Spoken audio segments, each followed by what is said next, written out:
A torcida foi lá no CT, foi cobrar os caras. A torcida organizada do São Paulo, a principal talvez aí, foi cobrar os caras. E o São Paulo promete mudança e acho que as mudanças não são lá tão animadoras. Mas tem umas mudancinhas aí. Vamos falar desse São Paulo e Palmeiras, ou melhor, Palmeiras e São Paulo, que vai rolar hoje, lá no Allianz, lá na Casa dos Homens, e o Tricolor ele precisa a todo e qualquer custo ganhar esse jogo, porque senão a zona do rebaixamento não vai mais ser uma realidade, ela vai acontecer. O São Paulo deve entrar para a zona de rebaixamento se perder hoje, porque a coisa está muito séria. Eu vou passar para vocês aqui a tabela. Antes de começarmos então, eu pedi para que você que está vendo pela primeira vez aí, se inscreva aqui no canal Coletiva do Juba. Você é muito bem-vindo, muito mesmo. E eu vou ficar muito agradecido, muito feliz se você se inscrever. E você que já é meu inscrito, muito obrigado de coração, valeu mesmo. Deixa o like aí para dar aquela moral no vídeo que eu vou ficar muito feliz também. E comentem comigo, vamos falar muito sobre esse tricolor aí, porque o São Paulo, ele tem 38 pontos, certo? 38. Ah, tem que chegar aos 45, faltam 7, 38 pontos, com um jogo a mais do que Juventude e Bahia, ambos com 36 pontos. O São Paulo, hoje, vai ter Juventude e Bahia também, vai ter os dois vão jogar. Então o São Paulo ele vai jogar também contra o Palmeiras, permanecendo um jogo a mais do que Juventude e Bahia. E aí o São Paulo tendo o Palmeiras fora de casa e só 2 pontos acima em um jogo. Então, complicou. Hoje, Juventude e Bahia provavelmente pode ser que consigam a vitória. Não é simples. Por exemplo, o São Paulo contra o Palmeiras hoje não é favorito. E por que o Juventude e o Bahia, que tem menos pontos que o São Paulo, são favoritos? Então nós estamos numa situação de paranoia também, que ela está muito grave. Nós estamos numa situação que nós estamos dificultando tudo. Nós só vemos o lado negativo. E com razão, tá? Quem só vê o lado negativo do São Paulo hoje tem razão. Não está errado de ver. Mas Juventude está abaixo do São Paulo. Bahia está abaixo do São Paulo. Um jogo a menos não está abaixo. Estão iguais o São Paulo. Só que eles também não estão bem. Eles também não são favoritos a nada, contra time nenhum. A não ser com a Chapecoense. De resto, não são favoritos a jogar contra ninguém. Talvez o Bahia, porque o Bahia está agora com o Guto Ferreira e o Guto Ferreira tem melhorado o Bahia, é verdade. Juventude não tem uma melhora, o São Paulo não teve uma melhora, o Santos uma melhora pequeniníssimo. O Santos tem 39 pontos, tem um a mais que o São Paulo. O Atlético Goianiense só piora, tem 38. Então assim, o panorama não é bom, mas também não é esse bicho de 7 cabeças. O São Paulo tem um ponto a menos que Atlético Goianiense, Cuiabá e Santos. Ou seja, ele pode recuperar esses pontos. O Santos ele tem um a menos, o Atlético Goianiense e São Paulo está empatado, 38. E tem que ganhar de Bahia e Juventude, tem que sair fora dessa zona aí e dá para fazer. Talvez não seja hoje contra o Palmeiras, mas que dá. O São Paulo tem novidades na sua escalação. Deixa eu só falar antes sobre a visita da torcida no CT. Eu vou chamar de visita porque aquilo não é uma invasão, porque as portas foram abertas, né? Então o São Paulo abriu as portas para a torcida organizada cobrar alguns jogadores. Quando sai a lista de jogadores que seriam cobrados, queriam conversar, era uma coisa assim para dar risada. Sério. Iam conversar com o Volpi, com o Bruno Alves, com o Reinaldo. Você fala, peraí. E com o Luciano. Volpi não representa nada no São Paulo, infelizmente.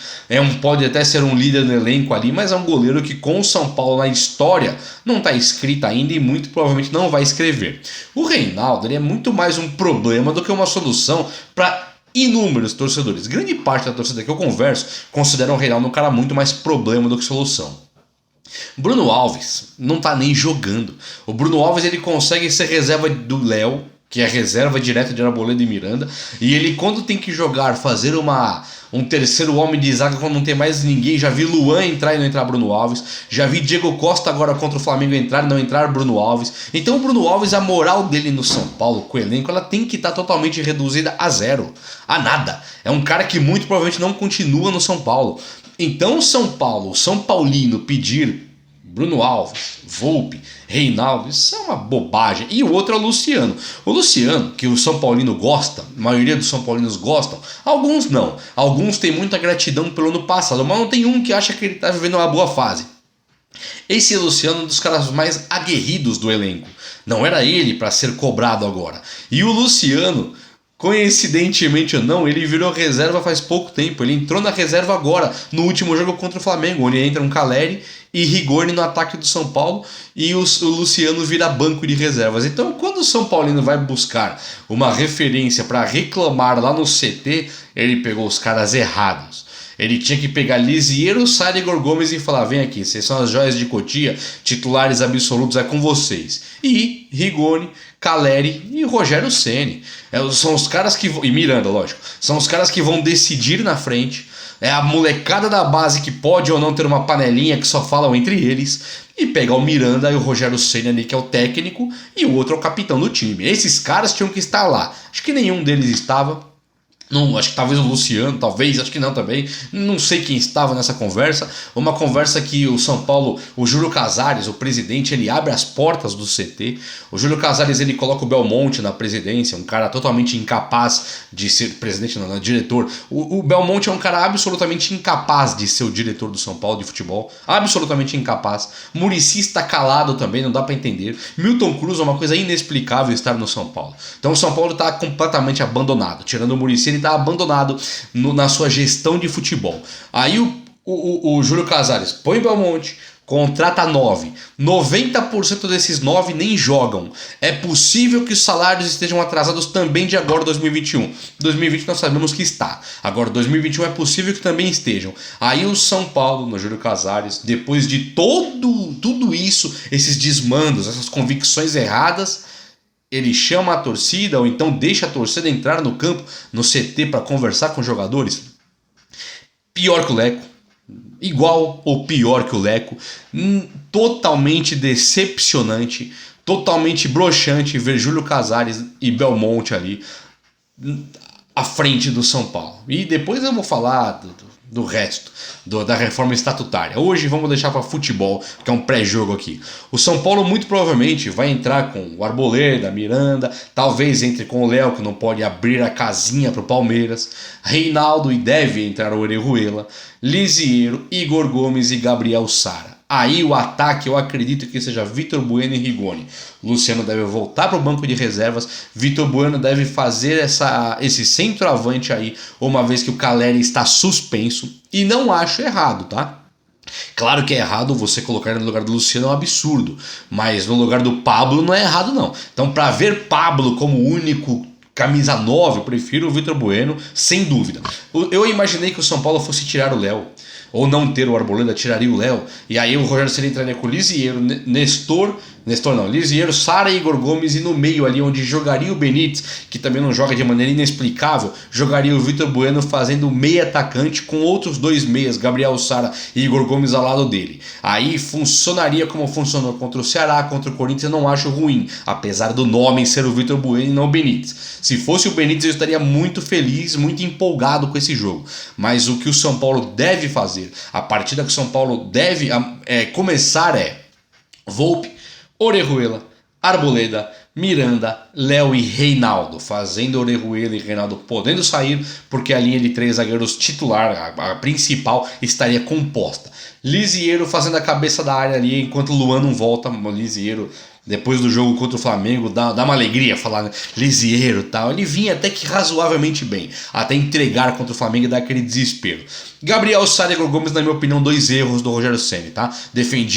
Defendi a ideia, defendi quando começaram, não defendo mais. Para mim pode dar certo, acho quase impossível, não gostaria de vê-los no time do São Paulo. Para mim esse meio campo aí seria Lisiero, Gabriel, Neves e Benítez, e acabou. E o ataque seria Luciano e Rigoni. Pode manter os 3 zagueiros para fechar a casinha contra o Palmeiras e tenta o contra-ataque na velocidade de Rigoni, com o Benítez criando. Acho que aí o time do São Paulo ficaria coerente. Eu acho que aí o time do São Paulo ficaria bom. Se é o Juba o técnico agora, se sou eu o técnico, o time do São Paulo é Volpi, Orejuela sim, porque é rápido, Arboleda, Miranda e Wellington. Sai Reinaldo e sai o Léo, infelizmente.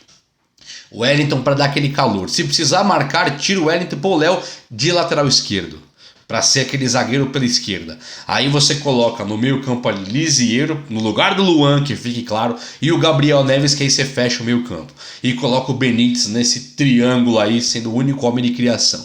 Falei, então eu tenho 3 atacantes para colocar agora. Colocaria o Luciano, colocaria o Rigoni e ainda tem um terceiro cara para colocar, que seria o Caleri. Na ausência do Caleri, eu colocaria talvez até mesmo o Vitor Bueno como centroavante para chamar a atenção ali, ter uma referência para tocar. Ele tem altura, ele tem força, daria para tentar acordar o Vitor Bueno. Só para vocês, para ficar claro, por que eu tô falando do Vitor Bueno? Na minha opinião, é mais fácil você acordar o Vitor Bueno, que sabe jogar bola, do que você ensinar Igor Gomes a jogar bola.